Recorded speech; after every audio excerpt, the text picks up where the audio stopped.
Report. So the school calendar has once again been thrown into disarray after the Ministry of Education moved forward the closing day by 3 days.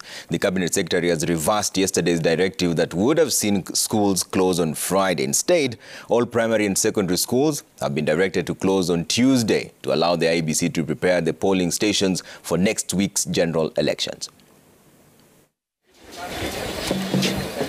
Barely 24 hours after announcing that schools would close on the 6th of this month to enable the IEBC prepare for the elections, Education Cabinet Secretary George Magoha revised the school calendar and issued a circular directing all primary and secondary schools to close on Tuesday.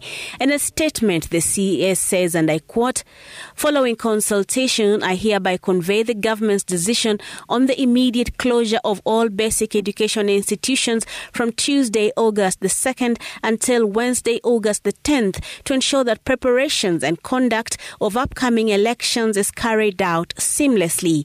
End of quote. This decision warmly welcomed by the IEBC.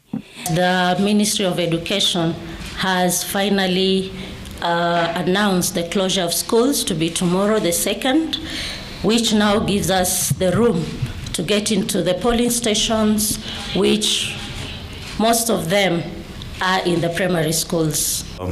To this session, the legal requirement notwithstanding, that directive hasn't gone down well with some parents, with some of them faulting the Ministry of Poor Planning.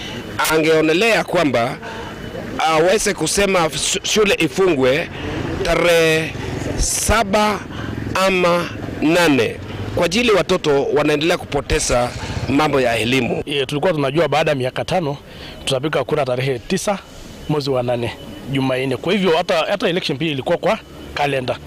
Hii kitu hata angeambia sasa Friday wajitayarishe watumie watoto wao fair, lakini kuamuka tu na kusema shule ifungwe kesho, hiyo inakuwa ngumu kwa wasasi, sababu wengine hata wana fair. Others, however, support the move by the ministry to close the schools now. Ni hatua ambaye itafanya IEBC wafanye maandalizi, watengeneze hiyo vituo.